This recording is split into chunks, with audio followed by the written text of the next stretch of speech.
Hi, Honors Algebra 2, or I'm sorry, hi, Geometry students. This is Mrs. Fellon. We are on page 223 of your student journals. We are actually starting Unit 8 today. So Unit 8 is all about similarity. And so you're going to see a lot of similarity, I guess, for lack of a better term, between this unit and when we talked about congruence of triangles. We're going to get back into some of our theorems about how to prove triangles are similar this time rather than proving triangles are congruent. But there's going to be a lot of overlap between the two. Remember what it means for something to be similar as opposed to for two objects to be congruent. So for example, similar figures have to have the same angle measures. So just like if two images are congruent, they have the same angle measures and obviously the same sides, but in a similar figure, they still have the same angle measures. So let's say we're talking about two triangles being similar, and that's mostly what we're going to be talking about in this unit are triangles. If we know that triangles are similar, then all of their angles will be the same. A couple other things that I think would be important to know. The shape is the same. So for example, if you start with an equilateral triangle and you apply a similarity rule to it, you should end with a equilateral triangle. So you're not going to suddenly change the shape of that particular object.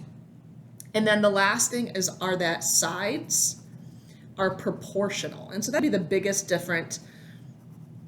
Let me write and talk here. The biggest difference between when we describe it to, let's say two triangles are similar versus two triangles that are congruent. Obviously, when we talk about two triangles being congruent, we know that their sides are equal or congruent. In this case, all we do is we have to show that the sides are proportional. So think back to our days of like figuring out scale factors, right? Are we scaling it up by the same amount, or scaling it down by the same amount? So kind of like a dilation is really what you're kind of getting at. Just like with congruence, we have a similarity statement. And so you might see something like triangle ABC is similar. So that's the symbol for similar, that kind of like little bend, little curve, is similar to triangle DEF. The similarity statement, just like congruence statement, is very useful in helping us to figure out what our corresponding parts are. So if we're listing our corresponding parts, what I would notice is that like angle A is congruent to angle D, angle B is congruent to angle E, and angle C is congruent to angle F. So that's obviously saying that all of the angles are congruent. Now, if you were talking about the sides, again, we have to show that they're proportional. So you might say that AB is proportional to DE, so those are corresponding sides, which means also that BC is equal, and we'll just use the equal sign. BC would be equal to EF, because again, they're in the same position. And then you could also say AC over DF would be equal. So those ratios between those sides, so if we looked at the ratios between corresponding sides, they would all end up being the same number. So if this were 2/4 and 3/6 and 4/8, they would all reduce to 1/2. So again, if we are looking at a similarity statement, we can name the triangle or the angles that are congruent, but we can also talk about the sides that are proportional. And that's pretty much what we're kind of getting at down here in this part here where it talks about corresponding parts. So I'm going to go through an example. I think that might be easier. So go ahead and write this down with me. So if I have this triangle, and we're going to call this one ABC, and I'm going to call this side 27, this side 36, and this side 21. And then I'm going to draw a larger triangle, and I'm going to say this is JKL, and this is 36, 48, and 28. All right, so let's say, for example, we already know these triangles are similar. So you might be given a similarity statement, like triangle ABC is similar to triangle JKL. Okay. One of the questions I could ask you, one of the more popular questions, is to ask you about the scale factor. And so when we're looking at this, we're looking at the scale factor depending on which direction we're asking. So pay attention to the direction. So if I say scale factor of triangle ABC to triangle JKL, I ask you to talk about the scale factor from here to here, think about what that scale factor has to be, right? If you're going from a small object to a big object, then you know that that scale factor has to be greater than 1. And if you're going the opposite direction, then you know the scale factor has to be less than 1. So anyways, we're going from ABC to JKL. So what you want to do is find two corresponding parts and then do the ratio between the two. So for example, if I look at this particular triangle, let's say I match up side AB with its corresponding side, which would be JK. So AB is here, JK is here. To figure out the scale factor, I would always start with kind of where you're ending. So I'm going from here to here. So from the small triangle to the big triangle, I start with the measurement of the big triangle and divide by the measurement of the small triangle. So I would have 36 divided by 27, and then always reduce your answer. So I would get 4/3. So again, my scale factor going this direction is 4/3, and that should make sense because that number is larger than 1. If you're going the other direction, then the scale factor would just be the reciprocal. So this would be 3/4. So I would take all of these numbers here, multiply by 3/4, get to these numbers here. If you're going this direction, then we're multiplying all of these values, all these side lengths by 4/3 to get to these values. Part B, if I asked, what's something to be true, again, what we want to remember is that in similar triangles, all of the angles are congruent. So if I asked you to kind of prove that these triangles are similar, what you would have to state, so this is kind of like a proof, but without actually doing kind of all the work with a proof, you would have to state that all of the angles are congruent. So like angle B is congruent to angle K, angle A is congruent to angle J, angle, what am I missing? C is congruent to angle L. You would also, so it's obviously not good enough to just state the angles are congruent, you also have to show that all the sides are proportional. So again, what you'd want to show is that the ratio of sides are all the same, so corresponding sides. So for example, 27 to 36, those are corresponding sides. So 27 to 36 needs to equal, and then BC, which would be KL, so BC, so that's 36 to 48, and then 21 to 28. So again, it's not okay to leave your answer like this. If you're trying to show me that these are proportional, you do need to reduce your answer. So for example, you can either write these all as a decimal, but I do need to see that they all have the same ratio. So whether you do that in decimal or fraction form, I really don't care, but you do need to kind of take this one extra step and show me that they're all equal. And then that's pretty much it. And so that's kind of like your basic, showing me, proving that two triangles are similar, or if we know two triangles are similar, what information does that tell us? All right, let's jump forward to page 224 for me, please.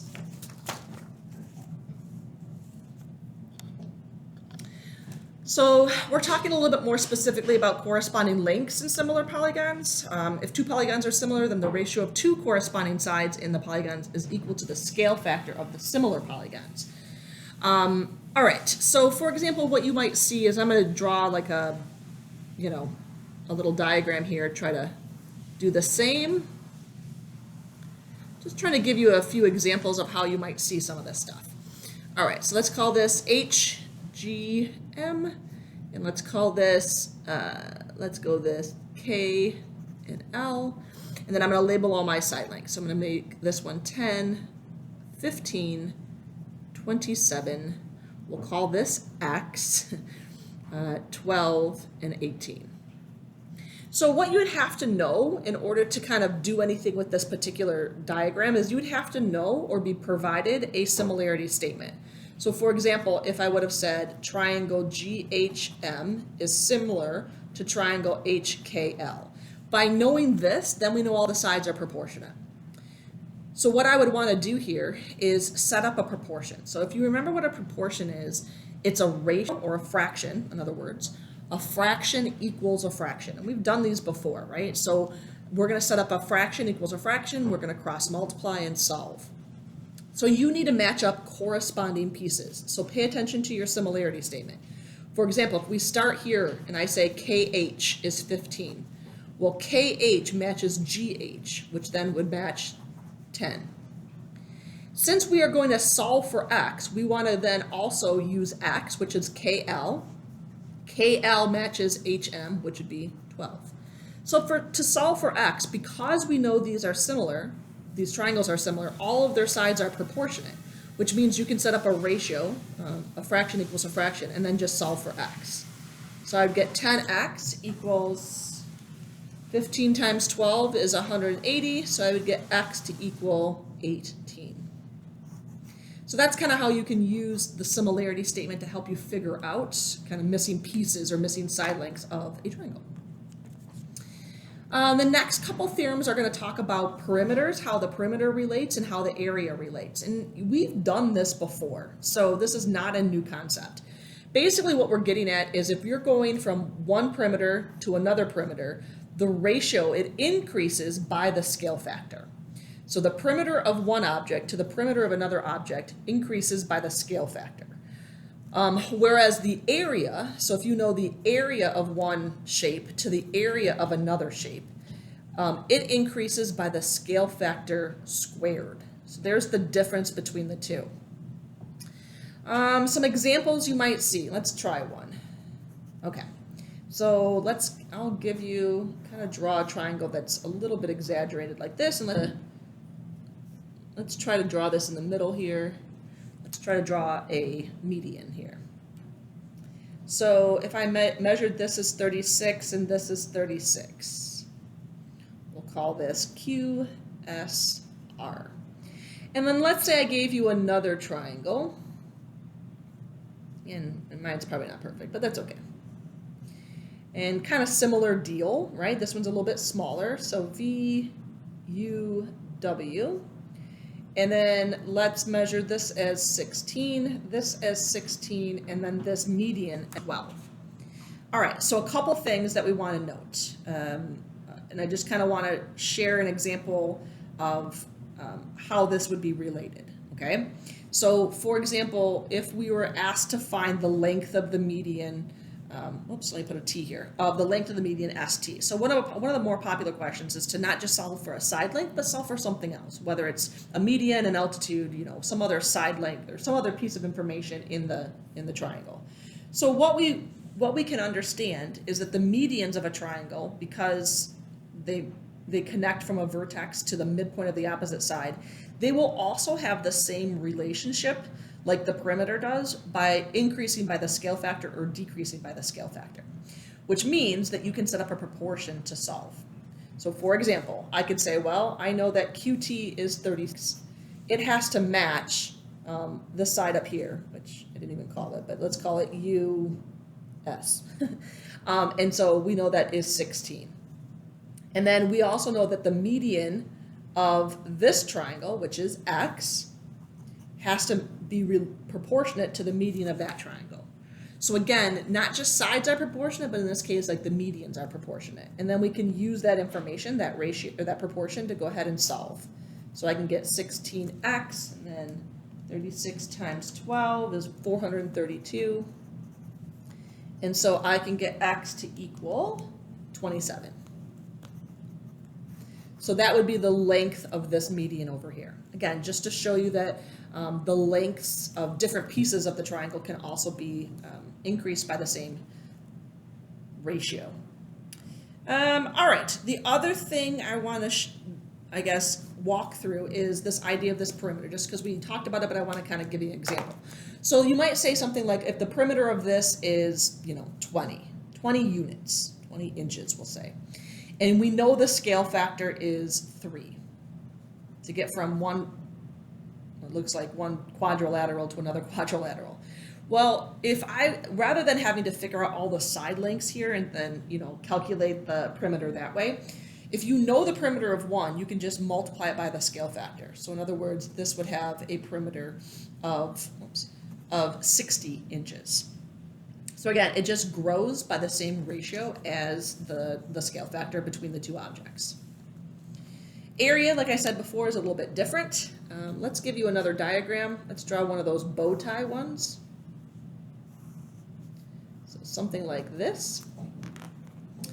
And then if I have S, R, T, and then Q and P. Let's say I give you this side is 14. This side is 10.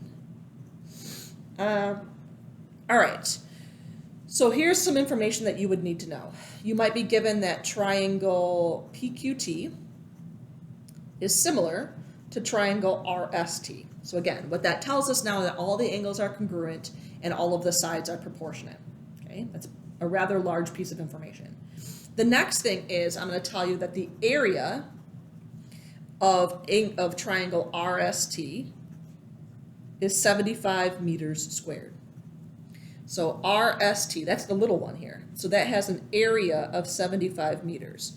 So here's another way to kind of figure out this. So rather than kind of thinking of your traditional, okay, here's a triangle, let's figure out the area of a triangle by doing, 1/2 base times height.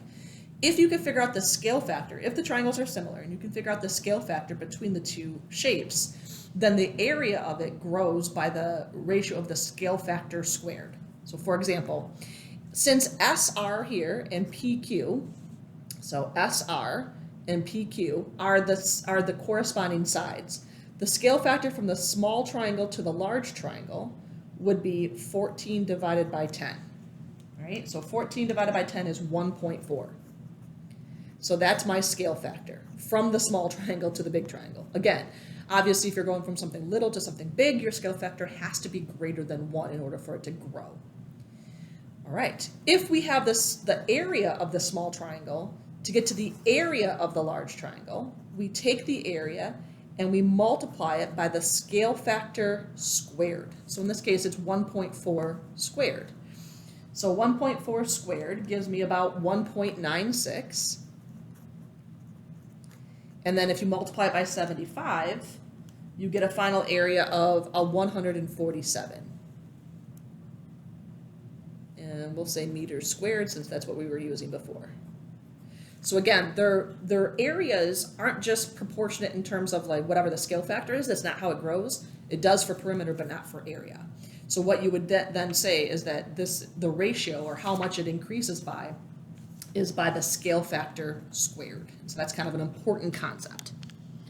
All right, let's do a little practice. I'm going to be on page 225. We're just going to do the extra practice kind of together. If you want, you can pause your video now, and that way you can try this on your own, and then unpause it when you're ready and check your answers against what I kind of go through. Probably be a good strategy for you. All right, so on numbers 1 and 2, it asks us, it says the polygons are similar, find the values of x. So they're telling us that the polygons are similar, so we know all the sides are proportionate and all the angles are congruent. So what we'd have to do is, obviously, we need to match up corresponding pieces. So kind of one of the things I look for, especially in a rectangle like this, is small side to small side and then larger side to larger side to be able to set up your proportion. It doesn't matter if you put 2/3 or 3/2, as long as you are, if I start at the small triangle and go to the large triangle, so I go 2 to 3, then I have to go x to 7. You just can't mix them up, right? So the order has to be the same.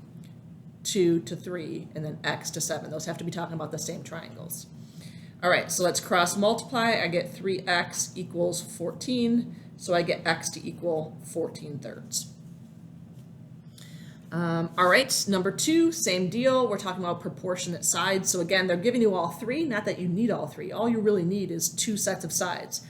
So if I picked 8, 8 is going to match 20. And how I know that is pay attention to the markings on the angles. So 8 is the side that connects the angle with 1 marking and 2 markings.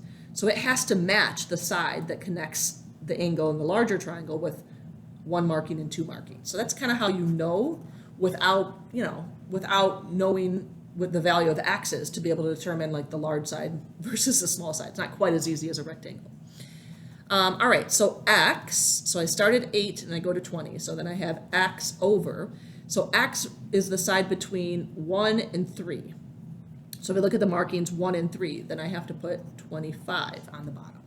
So be careful here that you're matching up the correct corresponding sides, right? You wouldn't want to say x over 30 because obviously you'll get a different answer. So I have 20x over 8 times 25 is 200. So I get x to equal 10. All right, let's move on. So now I'm telling you that these shapes are similar. Zoom in here a little bit. And then I'm saying find the scale factor for the first part. So find the scale factor from the small shape to the large shape. So if they're similar, all we really need to do here is figure out a pair of corresponding sides. So it looks like I'm given AB, and AB matches KL. So to figure out my scale factor between AB and KL, I would take KL divided by AB. So again, if you're going from the scale factor from here to here, you start with kind of where you ended. So start with the 3 and divide by 2. So my scale factor is 3/2. I'm not sure why, but we use that variable K to represent scale factor, but I also use like SF for scale factor. You can write as a decimal or a fraction, doesn't really matter. It then asks to find the scale factor going the other direction. Well, since you already know the scale factor going one way, the scale factor going the other direction is just the reciprocal. All right, and then it asks us to find x, y, and z. All right, so to be honest with you, so x, y, and z. I'm just going to kind of write them on the side because those are the ones that I need to find, right? To be honest with you, z is probably the easiest to find. Z represents angle A. Angle A is congruent to angle K. Remember, all angles are congruent, not proportionate. So if angle K is 45 degrees, then Z has to be 45 degrees.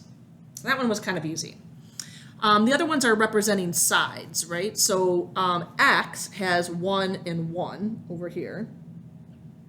So, and then this is X and X. So we want to set up a proportion that helps us to be able to solve for x. So what I was thinking is if I said, okay, x matches 1, so x over 1 has to equal, and then pick another side that you know. Like you wouldn't want to pick x again because, well, we don't know what x is. But you could pick 3 and 2. So I just set up 2 sets of sides, one that included x and one that I knew all of the measurements for. So x and 1 are corresponding pieces. And then 3 and 2 are corresponding pieces. So if I cross multiply, I get x to equal 3/2. And then for y, I did something similar. So y represents this length here, which is corresponding to the 3√2. I like this because we're going to use some radicals here. So y over 3√2 has to equal, and again, find another set of corresponding sides. So I'm going to keep going back to the same one we did earlier, which is the 3 to the 2. All right, let's practice, multiplying and so forth with radicals. So we have 2y equals, when you multiply radicals, multiply the numbers by the numbers and the radicals by the radicals. So in this case, you would get 9√2. Don't change it into a decimal, keep it as a radical. And then you would divide by 2. So literally your answer at the end is going to look like 9√2 over 2. And that's okay. You're going to want to get really comfortable with radicals anyway, because when we get into our trig unit, we're going to be using a lot of them. All right, what's the ratio of the perimeters? So basically what we're getting at here is, do you understand how the perimeters grow and how the area grows? So remember, the perimeters grow by the scale factor of the image. So the ratio of the perimeters is still going to be 3 to 2, because that's the scale factor of our original image.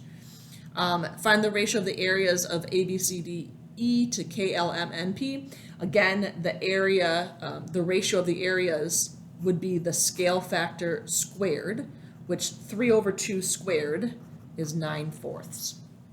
So just kind of reiterating that those two properties about the ratios for perimeters and the ratios for area. All right, that's all I have for now. What I would encourage you to do is practice some of the stuff that we've posted on Big Ideas. Come to class with any questions, and then we'll go from there. Bye for now.